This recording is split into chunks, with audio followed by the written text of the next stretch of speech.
हम दिखाना नहीं चाहते कि हम परमेश्वर से दूर है, हम दिखाते कि सब सही है। उसका क्या फायदा जब परमेश्वर ही आपके साथ नहीं है? सोचना बहुत जरूरी है इन चीजों के बारे में।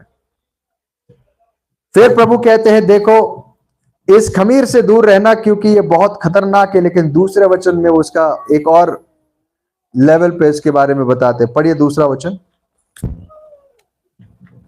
जे प्रगट होणार नाही असे काही झाकलेले नाही व जे कळणार नाही असे काही गुप्त नाही। जो ऐसा कुछ भी नहीं है जो आज छुपा रहे हो वो कल दिखाई नहीं देगा। आपको बताया दोस्तों, ये बात हमेशा याद रखना।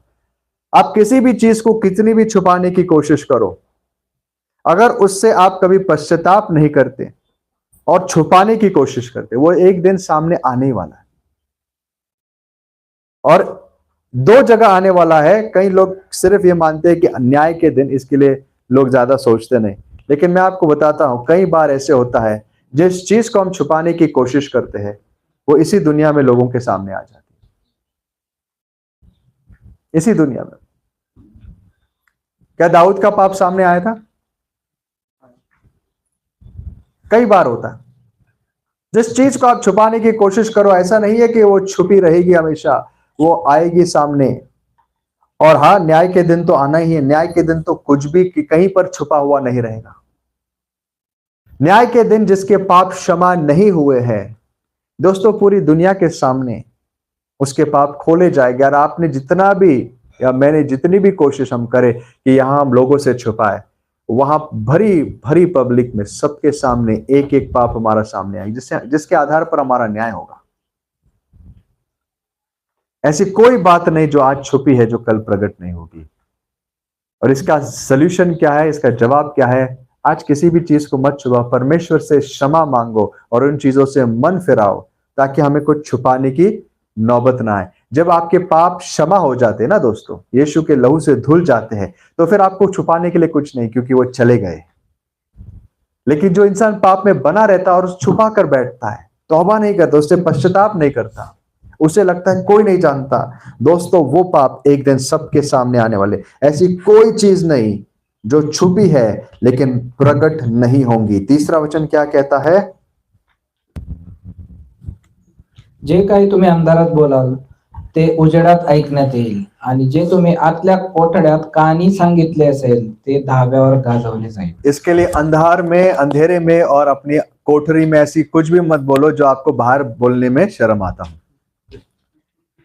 हाँ, अंधेरे में और कोठरी में ऐसा कुछ भी मत बोलो जो बाहर बोलने से आपको शर्म आएगी। क्योंकि एक दिन जो आप अंदर बोलते हैं ना बेडरूम में, वो एक दिन कहां से प्रचारा जाएगा?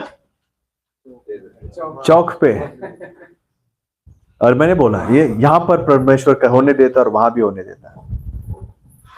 कई बार हम लोगों के पीठ पीछे बात करते हैं, कुछ ऐसी बातें जो उनके सामने हम कभी नहीं करेंगे। हाँ, अगर उनके सामने आप करते हो और फिर पीछे आपकी कुछ कारणवश बात होती है, अलग बात है। लेकिन कोई ऐसी बात नहीं, कोई भी ऐसी बात नहीं जो यहां पर छुपाओगे वो प्रकट नहीं होगी। दोस्तों एक बात याद रखना, हमारा हर कार्य एक किताब में लिखा गया। कल ही हमने इस बात में पढ़ा, हमारे जीवन की हर कार्य को किताब में लिखा गया। वो कार्य सिर्फ तब मिटते हैं जब हमें यीशु में क्षमा मिलती है, उसके लहू से हम धुल जाते हैं और हमारा नाम जीवन की किताब में लिखा जाता है। तब इस दूसरे किताब के कार्य भुलाए जाते हैं, वो सामने नहीं लाए जाते, क्योंकि हमें अनुग्रह और क्षमा मिला है। यह है यीशु के लहू का और बलिदान का सामर्थ। धन्य है वो जिन्होंने यीशु पर विश्वास किया और अपनी क्षमा को प्राप्त किया, अपने पापों से मन फिराया और उस रास्ते पर फिर न जाने की शपथ ली और उस रास्ते पर चलने की कोशिश करते हैं जिस पे परमेश्वर आपको लेकर जाना चाहते हैं। आप धन्य हो। तब आपके पाप गिने नहीं जाएंगे, तब आपको क्षमा मिलेगी, तब आपके कोई कार्य को याद किया नहीं जाएगा।